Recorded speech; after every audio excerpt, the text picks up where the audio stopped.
Então, eu vou só resumir aqui o que seria a fitoterapia, né? Mas que seria o uso das plantas medicinais como recurso terapêutico. E dentro da veterinária, eu acho que é uma ferramenta excelente, sabe? Principalmente porque a gente vai poder focar formas de tratamentos que vão associar eficiência a baixo custo. E eu poderia complementar aí também com o mínimo de toxidez, né? Ser uma coisa mais natural mesmo. Então, são os benefícios trazidos pelo seu uso, vão além da cura e tratamentos bem-sucedidos que proporciona, evitando causar, né, os indesejáveis efeitos colaterais presentes nas drogas químicas, né? E podendo chegar a um custo-benefício bem menor, né? Isso dentro da veterinária é bem interessante isso. E como tudo tem uma primeira vez, né? Eu, nos idos aí dos anos de 2000, eu tive uma oportunidade de fazer um tratamento, porque desde que eu comecei a engatinhar aí pela fitoterapia, nos idos de 97, eu queria ver como que eu ia colocar isso dentro da minha prática no consultório, né? Então, toda vez que aparecia alguma oportunidade, eu queria, quando havia, né, o consentimento do proprietário, que a gente chama proprietário, hoje a gente fala tutor, né? Então, apareceu esse cachorrinho, foi um poodle, com umas feridas. E eu falei, não, eu vou tentar fazer um tratamento com um gel fitoterápico. E aí a proprietária me autorizou, eu levei ele para minha casa, para que eu tivesse, né, a certeza da eficácia do tratamento, que aí eu que ia fazer esse controle, né? Então, eu usei um gel à base de calêndula, que, como a Jaqueline falou também, né, a ação cicatrizante, anti-inflamatória, e o barbatimão. E aí vocês vão ver que realmente eles têm ações diferentes e foi usado de duas maneiras. Primeiro foi o barbatimol, como astringente e para ação de limpeza da ferida, como anti-hemorrágico, a calêndula, que tem a ação cicatrizante, antisséptica, bactericida, antifúngica, né? E a indicação. Eu escolhi os dois porque era o que eu conhecia na época e tinha mais acesso à droga a droga vegetal para poder fazer o gel. Esse é o Snoopy. Ele chegou para mim com essas feridinhas aí, segundo o tutor, né? Isso aí foi feita uma medicação pelo próprio proprietário e deu uma reação, deu uma dermatite medicamentosa aí, uma reação, foram feita a aplicação de uma substância subcutânea que deu essa reação aí. Então, o que eu fiz? Primeiramente, eu fiz a limpeza, né, dessas feridas, para que eu pudesse aplicar o gel. Eu fiz a aplicação durante 4 vezes ao dia e pus o colar para que ele não tivesse acesso, e ele era um cachorrinho muito, muito fácil de lidar, isso também facilitou bastante. Então, isso foi no primeiro dia, e tive um colaborador que foi um fotógrafo, um amigo meu, que também estava interessado e me ajudou nessa empreitada, né? Isso aí foi uma coisa bem,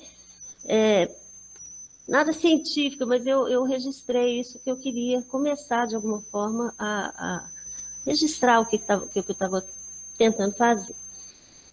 Aqui já foi no 7º dia, você observa assim, a diferença, né, das feridas, como que ela já está com o tecido de granulação bem limpo, e aquela parte de necrose, né, já bem, quase que não tinha mais, e foi onde eu modifiquei. A partir da terceira semana, da segunda semana, eu modifiquei o gel. Eu tirei o barbatimão, porque eu achei que ele estava apresentando uma ação muito rápida na cicatrização, e não era bem isso que eu queria. Nesse momento, assim, a parte de necrose já tinha sido removida, E como estava uma ferida muito profunda, precisaria de uma cicatrização de dentro para fora, mais lenta. E aí eu entrei só com a calêndula, porque pelas informações que eu tinha, ela seria a planta mais indicada pela ação mais lenta e mais calma, né? Eu acho que eu tirei o barbatimão e mantive a calêndula. Também durante 4 vezes por dia. E ao final do 21º dia, eu tive essa resposta, né? Quer dizer, houve a plena cicatrização. Depois, a tutora mudou com o Snoop e eu não tive, mais para frente, eu não tive o final realmente da, da experiência, né? Mas ela me informou que aonde tinha sido as feridas já não tinha nada, um local ficou uma areazinha sem pelo, mas nem se compara, né? Então, isso para mim foi um sucesso, né? E eu fiquei com isso guardado, eu não tinha muito, eu queria só registrar. E durante algum momento eu acho que ia ser importante eu apresentar isso para alguém, né? Então, esse foi o meu primeiro contato prático com o uso de um gel à base de calêndula e barbatimão no tratamento de uma ferida. A partir daí, na apresentação, eu selecionei algumas plantas que eu acho importante a gente citar. Então, eu não vou me alongar muito também, não. Vou só fazer umas citações e vou apresentar um outro trabalho que eu fiz. Então, o que eu vou passar é bem prático mesmo, tá? Aqui uma planta que eu acho que merece destaque, que é o NIM, que a gente usa, muitas pessoas já têm conhecimento, que é uma árvore que é nativa da Ásia, né, e da África. O óleo de NIM já é bem conhecido, e é uma planta que na medicina veterinária ela tem uma importância grande, porque ela tem muita ação sobre insetos, né? Pulgas, carrapatos, fungos, bactérias. Então, o óleo de NIM, e pela ação não tóxica dele, eu acho que é muito importante, porque além da proteção do próprio animal, né, que vai utilizar o produto, de quem está usando, para o meio ambiente, então eu acho que é fantástico. E eu tive muita dificuldade de achar bons óleos, né? Quem produz, então isso tudo eu acho que tem muito caminho a ser percorrido aí, para a gente poder ter produtos de qualidade para poder utilizar. Então, as propriedades inseticidas, dermatológicas, né? No combate a pulgas, carrapatos, sarnas, mosca do chifre, né? Prevenção de inflamações de gengiva, doenças periodônticas, muito eficaz como analgésico, antitérmico, anti-inflamatório. E nos extratos alcoólicos a gente tem ação em cima sobre doenças cutâneas, como eczema, psoríase, feridas. Então, é uma planta que eu acho que merece um destaque dentro da veterinária. E tem registros dessa ação biológica em mais de 400 espécies de insetos, né? Então, acho que caberia bastante estudo, e mais que estudo, divulgação e utilização, né? Principalmente pela ação não tóxica. Isso eu acho que é o fundamental, pelo menos no meu ver. Ainda tem a ação fungicida, e os fungos mais combatidos são o tricófito, o epidermófito, o microsporum, o cândida, e antibacterianos, estafilococcus, salmonella. Então, uma planta, igual eles chamam, né, na África, como árvore da vida, lá é uma árvore muito respeitada, e ainda aproveita-se também a madeira. Então, é interessante, eu acho que vale destacar. Uma outra forma que eu sempre procurei utilizar e uso ainda na veterinária, é a questão da fitocosmética. A gente sabe hoje que os pet shops, né, de 15 anos para cá, pelo menos, a questão dos animais, né, mudou bastante. Então, hoje, quem não tem um cachorrinho em casa, que não leva num pet shop para tomar banho. Então, a fitocosmética vem trazer também o uso das plantas medicinais, transformados em produtos que vão ter ação hipoalergênica e vão auxiliar nisso também. Então, é só a definição da fitocosmética aqui, é a extração dos princípios ativos, né, para higiene, estética, correção, manutenção de estado normal e sadio da pele. Então, além da questão só estética, a gente vai ter o uso de um shampoo, que você pode fazer, né, um shampoo para produtos cosméticos, para controle e principalmente para não levar a problemas dermatológicos, de alergias, né, tantos problemas que tem acometido hoje, que tem aparecido com muita frequência nos consultórios veterinários. E eu trabalho com 3 plantas básicas que eu gosto muito na parte da fitocosmética. A primeira delas é a bardana, que é uma planta fácil de cultivo também, e tem vários sinônimos aqui, e ela parece, o que eu gosto mais é da orelha de elefante, ela parece uma couve grandona. Então, é uma planta que, para produção de shampoo, é excelente, porque ela tem uma ação muito grande, como fungicida, cicatrizante, antisseborreica, para queda de pelos, para furúnculos, para dermatose. Então, é aquela coisa, você vai utilizar um produto para... E se o animal tiver algum problema de pele, você já vai fazer um banho terapêutico, né? Além de ser o banho tradicional, você usa como medicamento também. E associado ao alecrim, que é uma outra erva que tem vários efeitos, né?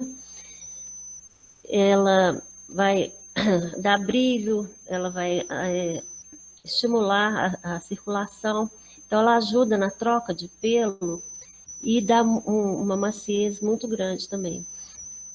Então pode associar essas 2 plantas que tem um efeito incrível. Então eu tenho prática desse shampoo e realmente faz uma diferença enorme. E aqui eu até pus uma citação aqui do alecrim, que isso também eu ia falar mais para frente um pouquinho, mas é como biscoitos funcionais, né?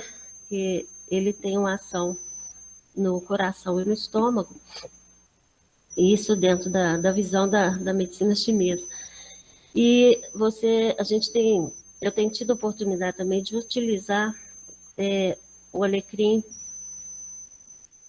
fazendo biscoitos, né? São os biscoitos funcionais, associados ao tomilho.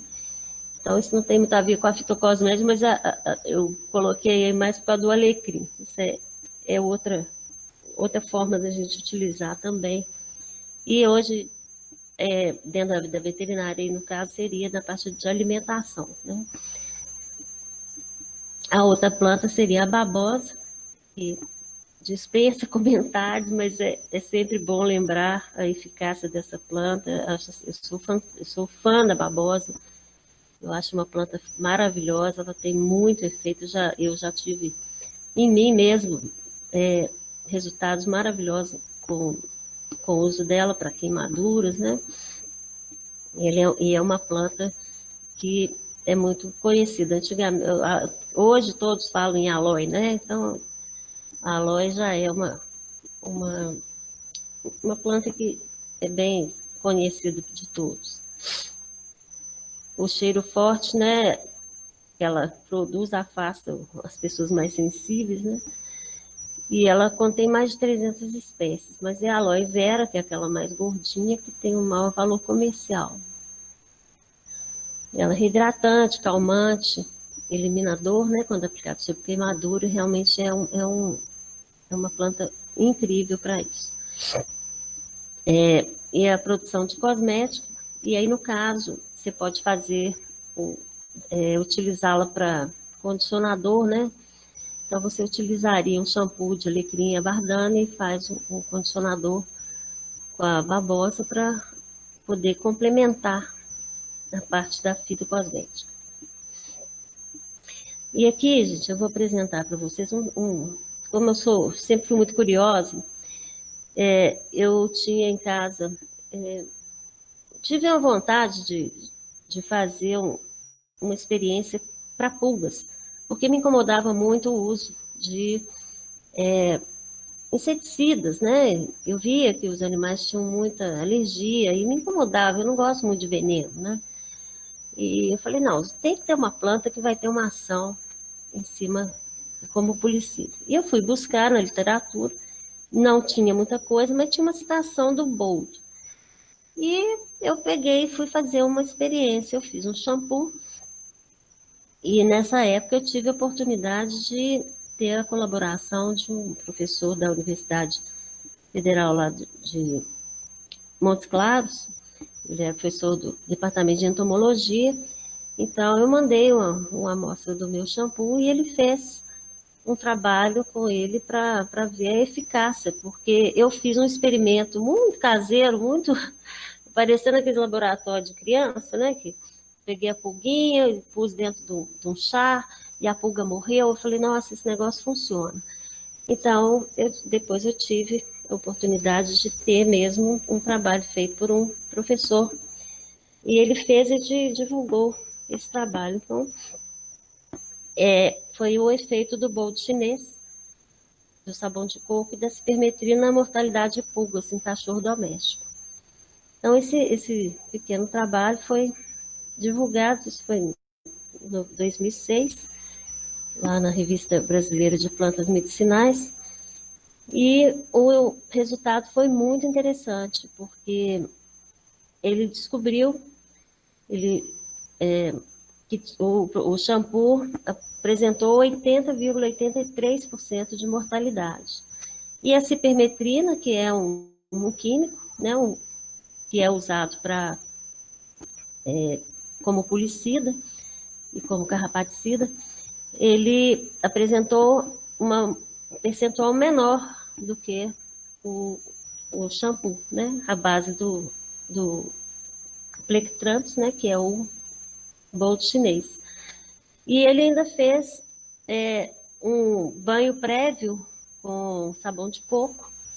Então, ele fez descobriu aí no experimento que o uso do sabão de coco prévio, antes do shampoo, ainda aumentava mais ainda a eficácia do produto, do shampoo. Então, tem aí a percentagem de mortalidade, a água, depois o sabão de coco, na faixa aí de uns 27%, e o tratamento com a cipermetrina, não chegou a 80%, o shampoo do boldo chinês, na faixa aí dos 80% e mais de 80%, né, 87%, e quando fazia associação do banho prévio com a cipermetrina, ela ultrapassava os 90%, e do coco com o shampoo também. Então, isso, assim, para mim foi outra felicidade, né, de eu ter a colaboração já a nível científico, né, dentro de uma universidade, e que me provou que realmente a eficácia existe. Só que o desenvolvimento desse trabalho para chegar à produção mesmo, comercial, isso é uma caminhada muito longa. E eu não tive, como empresária, a condição de ter o registro desse produto. Eu sei, eu faço o produto, mas não tenho, eu aprendi a fazer e vi a eficácia dele, mas eu não tenho esse produto registrado, porque falar para vocês, não é fácil. Não desisto, mas é um caminho muito burocrático, de alto custo. Infelizmente, tem horas que a gente tem que ficar meio à margem. E espero que isso mude um dia, porque as plantas estão aí, a natureza está aí para a gente utilizar de uma maneira bem, como eu falo assim, não é utilizar, né? A natureza está aí e a gente aprender com ela, né? Ter o respeito por ela, mas a gente poderia ter mais facilidades, né? Então, é um outro fator aí que é meio complexo. Mas, de qualquer maneira, eu fiquei muito feliz de ter essa resposta de utilização, e principalmente de um produto que não tem toxidez, né? Então, foi mais uma prática que eu, uma experiência bem sucedida que eu tive.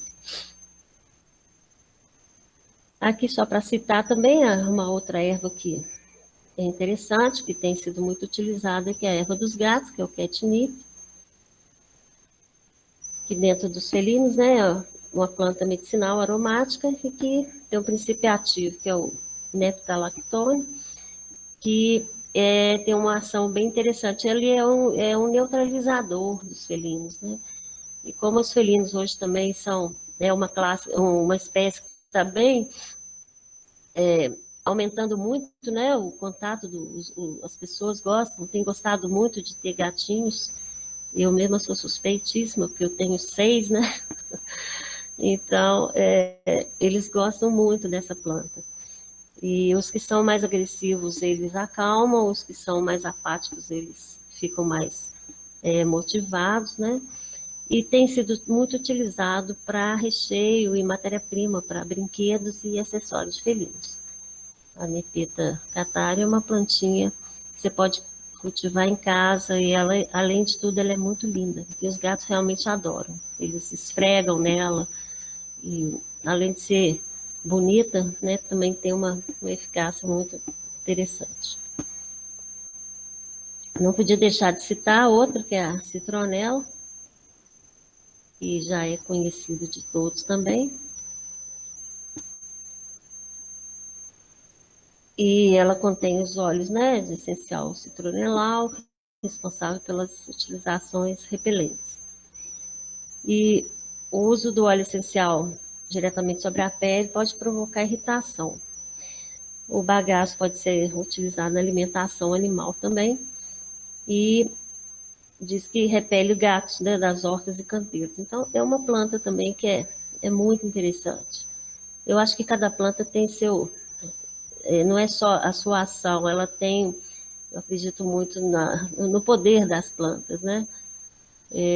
Como seres que elas são, né? São de forma diferente, mas são todos seres divinos, né? Então, eu acho muito legal observar esse lado, assim, do que ela provoca, não só da parte de medicação, né, de tratamento, mas também elas se impõem de alguma forma, né, no nosso meio aqui. Acho muito legal isso.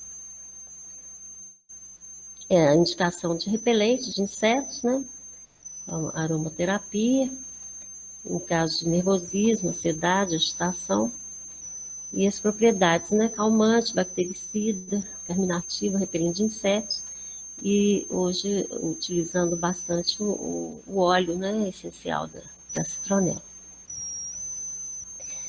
E finalizando aqui, eu tenho um trabalho que foi muito interessante, que foi uma finalização de curso de um aluno da PUC Betim, de Medicina Veterinária, com a erva de Santa Maria, a Xenopode ambrosióides, que foi, ele fez a monografia dele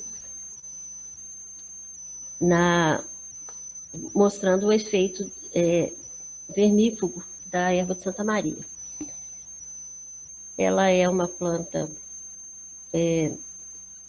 bem espontânea, né, bem conhecida por todos aqui. O princípio ativo dominante é o ascaridol, presente no óleo essencial, principalmente nas sementes. A propriedade, são várias propriedades anti-inflamatórias, e principalmente a antihelmíntica é que foi testada nesse TCC desse aluno da PUC. Então, ele fez um experimento com uma tintura da erva de Santa Maria, que foi administrada via oral, na dose aí de ml por quilo, uma vez por dia, 3 dias consecutivos. Então, esse aí o trabalho dele. Ele separou os animais positivos, né? Isolou, né? Fez o exame de fezes, onde foram isolados os parasitos, e ele fez a aplicação da medicação e depois repetiu o exame parasitológico. E no final,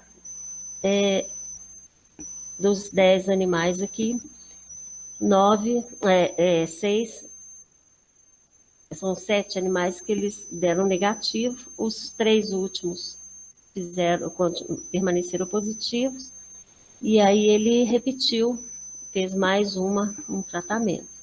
Então, no final, os animais todos que foram testados, todos conseguiram negativar os parasitos. Eu achei muito interessante, que foi também uma oportunidade que ele está dando também, a fitoterapia, de ser chamada a atenção dentro das universidades, para que tenham mais estudos, né? E eu achei bem interessante ele fazer esse tipo de experimento, e com esse resultado, é claro que precisa ser muito mais coisa estudada, né? Mas eu também achei muito interessante, primeiro, o interesse dele, né, de colocar a fisioterapia dentro do curso de finalização dele na veterinária, e o resultado foi bem surpreendente, embora precise realmente muito caminho para percorrer ainda. E só mais umas ervas que eu acho que vale como destaque, que seriam a carqueja, a arruda, a alosa e a artemisia, que são muito utilizadas também como ectoparasitas, né? Aí, para minha contribuição, eu espero ter estimulado alguém também que está com vontade de dar continuidade nesse universo todo das plantas aí. Então, foram pequenas coisas, mas eu acho que ao longo desses anos todos eu só venho aprendendo cada vez mais, mas cada vez mais me motiva a continuar e estudar cada vez mais e levar a todos. Quem sabe a gente não faz um SUS para os animais também, né? Por que não? Porque muitas vezes a dificuldade que a gente tem é de levar o conhecimento também, e que as pessoas tenham acesso, né, a esse conhecimento e aos medicamentos também. A gente consiga fazer uma padronização também para os animais, não só para os humanos, né? Eu tenho que defender os bichinhos, né? E aí, muito obrigada a todos. Eu acho que o que eu tinha que apresentar era isso aí.